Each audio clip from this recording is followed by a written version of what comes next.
Gujarat high court ने मोरबी हादसा का सुओ मोटो कॉग्निसेंस लिया था और यह कहा था कि 14 नवंबर को एसआईटी की रिपोर्ट पेश होनी चाहिए। किधर गई वो रिपोर्ट? कि वहां पर कुछ कारोबारियों के बीच और भाजपा के सियासतदानों के बीच एक सांठगांठ है, एक समझ है, एक अंडरस्टैंडिंग है, एक कॉम्प्रोमाइज है, जिसकी वजह से मोरबी जैसे जो हादसा होती है, दुर्घटनाएं होती हैं, वो उसका परिणाम है। ऐसे ही हुआ। आप जानते हैं गुजरात में ये एक मरकज बन गया है नशीली पदार्थों का। पोर्ट में आते हैं, व्यापार होता है, मुल्क के अलग हिस्सों में गुजरात से चले जाते हैं। क्यों है? गुजरात बना कैसे इस चीज का मरकज? वहां पर कानून व्यवस्था कैसी है, विधि व्यवस्था कैसी है? नमस्कार दोस्तों, मैं आभारी हूं कि आप सब लोग यहां पर शामिल हो सके। मुद्दा आज गुजरात का मुद्दा है। गुजरात की बात करेंगे और आप जानते हैं कि गुजरात में चुनावी प्रक्रिया की शुरुआत हो चुकी है और इस माध्यम से हमें पता चल रहा है कि इस रियासत की खामियां क्या हैं, विफलताएं क्या हैं। वहाँ पर भय का माहौल है, वहाँ पर भूख है, वहाँ पर गैर बराबरी है, गुर्बत है, बेरोज़गारी है। और कुछ दिन पहले आपको पता भी होगा कि हमने वहाँ पर एक 22 सूत्री एक आरोप पत्र हमने समक्ष रखा था। सरकार की खामियां जो हैं, जो उनकी जो विफलताएं हैं, जो अयोग्यता है, उसको पेश किया था। ये जो है आरोप पत्र, ये एक कोई सियासी हमला नहीं है, बल्कि गुजरात की जो वास्तविकता है, उसकी जो हकीकत है, वो सामने लाता है। तो मैं उसी के बारे में बात करूंगा। गुजरात में हो क्या रहा है, किस तरह की गुर्बत है, जन विरोधी जो नीतियां हैं। ये सरकार तो गरीबों को मारना चाहती है, गुर्बत को नहीं।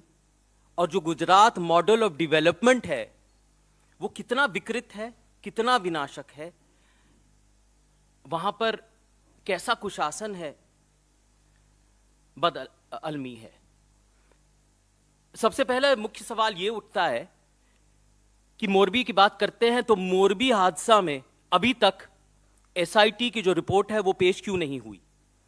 मैं ये जानना चाहता हूं। आपको ये अच्छी तरह पता है कि कुछ दिन पहले, 8 दिन पहले, गुजरात हाई कोर्ट ने मोरबी हादसा का सुओ मोटो कॉग्निसेंस लिया था और यह कहा था कि 14 नवंबर को एसआईटी की रिपोर्ट पेश होनी चाहिए। किधर गई वो रिपोर्ट? यह पहला सवाल है। एसआईटी ने रिपोर्ट अभी तक दी क्यों नहीं? एसआईटी है किस लिए? क्या जितने भी सरकारी जो एजेंसी हैं, जो जांच एजेंसियां हैं, जो जितने भी इदारे हैं, जो संस्थाएं हैं, वो सरकार ने उसको हथियार बना दिया है? या तो कहते हैं विपक्ष के पीछे और पीछे लगा दो, या तो फिर कहती है शांत हो जाओ, कुछ बोलो ही मत। क्या यह सरकार की आदत है? देखिए, मोरबी हादसा में जो हो रहा है वो है अनैतिक पूंजीवाद। यह व्यवस्था है वहां पर कि वहां पर कुछ कारोबारियों के बीच और भाजपा के सियासतदानों के बीच एक सांठगांठ है, एक समझ है, एक अंडरस्टैंडिंग है, एक कॉम्प्रोमाइज है, जिसकी वजह से मोरबी जैसे जो हादसा होती है, दुर्घटनाएं होती हैं, वो उसका परिणाम है। यह वहां पर हो रहा है।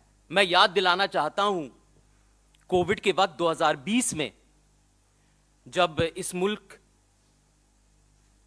की हवा अंत्येष्टि के धुएं से भरी थी, जब कब्रिस्तान में जगह नहीं थी, जब गंगा में लाशें बह रही थीं, गुजरात की हालत तो बहुत खराब थी। उस वक्त एक वेंटिलेटर घोटाला हुआ था, जहां पर पूर्व मुख्यमंत्री के दोस्त को कहा गया था कि वेंटिलेटर बनाओ, लेकिन बाद में पता चला कि ये वेंटिलेटर है ही नहीं, ये तो सांस लेने के उपकरण हैं। बार बार हाईकोर्ट ने उस वक्त उनकी गैर जिम्मेदारी, उनकी अयोग्यता, उनकी अक्षमता को फटकारा था, आलोचना की थी, लेकिन कोई फर्क नहीं पड़ा। लेकिन सरकार ने एक तरह से, जो मरकजी सरकार है, स्वीकार तो किया, पूरी सरकार बदल डाली। एक तरह से ये स्वीकृति थी कि किस तरह से वहां पर घोर मिसमैनेजमेंट हुआ। तो वेंटिलेटर स्कैम ये हमें बताता है कि कैसे कुछ पूंजीपतियों को वहां पर फायदा हो रहा है, कारोबारियों को फायदा हो रहा है, और यही यहां पर हुआ। हम पूछना चाहते हैं और जवाब अभी तक आया नहीं कि कैसे जो घड़ियां बनाते हैं वो, इनको इतने बड़े इंजीनियरिंग प्रोजेक्ट्स ऐसे दिलाए गए। 2 करोड़ रुपए उन्होंने कहा था कि लगाए हैं, लेकिन अब पता चला है कि 12 लाख रुपए भी नहीं लगाए उस ब्रिज के रिपेयर और मेंटेनेंस में। कहां है वो एसआईटी रिपोर्ट? हम पूछना चाहते हैं।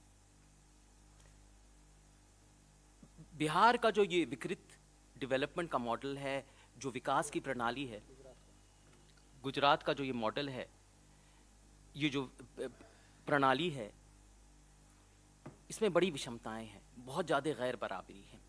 क्योंकि इन्होंने क्या किया है, प्रचार तो बहुत हुआ है कि जो कुछ पूंजीपति हैं, जो कुछ कारोबारी हैं, उनको बहुत सारी सुविधाएं दी, और देना भी चाहिए। अगर हम औद्योगिकरण चाहते हैं, इंडस्ट्रियलाइजेशन चाहते हैं, विकसित भारत चाहते हैं, तो वो जरूरी भी है। लेकिन इतनी जमीन दी, इतना उनको सब्सिडीज दी, इतने निशुल्क उनको बिजली दी, इतना पानी दिया कि सरकारी तिजोरी में सब कुछ खाली है। और मैं आपको बता दूं कि गुजरात में वहां पर शिक्षा में वो जो जीडीपी का जो हिस्सा है वो सिर्फ 2% है, और जो स्वास्थ्य में, और ये कोरोना के बाद स्वास्थ्य में जीडीपी का, रियासत की जीडीपी का हिस्सा सिर्फ 0.8% है। आप समझिए, वहां पर आप कहते हैं बहुत ज्यादा औद्योगिकरण हुआ, ऐसी बात नहीं है। वहां पर बेरोजगारी व्यापक है, और जो असंगठित क्षेत्र में है वहां पर सबसे ज्यादा हमारा श्रम बल है। मतलब 94% जो श्रम बल गुजरात का है वो असंगठित क्षेत्र में है। और कोरोना के ये नोटबंदी के बाद, कोरोना के बाद, आप जानते हैं इस महामारी के बाद असंगठित क्षेत्र की क्या हालत हुई। तो वहां पर जो मुख्य जो श्रम बल है, जो मजदूर है, उनकी क्या हालत होगी आप अच्छी तरह जानते हैं। यह है बिहार की कहानी। Multi dimensional poverty index, Gujarat की कहानी। Multi dimensional poverty index Gujarat में 40% है। Multi dimensional poverty index Gujarat में 40% है। और ये एक नापता है कि शिक्षा में कितने लोग, शिक्षा में कितना आवंटन हो रहा है गुजरात में, और वहां पर सुविधाएं लोगों को कितनी मिल रही हैं, लोगों के पास कितनी पूंजी है। तो 40% वो गरीबी रेखा से नीचे है। इतना ही नहीं, आगे चलते हैं। आप जानते हैं कि गुजरात में 22 पेपर लीक हुए हैं। जो प्रश्न पत्र हैं वो तो वायरल हो गए थे, और वहां पर बिक्री हो रही थी लोगों को, लाखों में ये तो बिक रहे थे। एसआईटी वहां पर भी लगाई गई, लेकिन इसका निष्कर्ष क्या हुआ कुछ पता नहीं चला। जो बड़ी मछली है वो तो हमेशा निकल जाती है वहां पर। ऐसे ही हुआ, आप जानते हैं गुजरात में ये एक मरकज बन गया है नशीली पदार्थों का। पोर्ट में आते हैं, व्यापार होता है, मुल्क के अलग हिस्सों में गुजरात से चले जाते हैं। क्यों है? गुजरात बना कैसे इस चीज का मरकज? वहां पर कानून व्यवस्था कैसी है, विधि व्यवस्था कैसी है?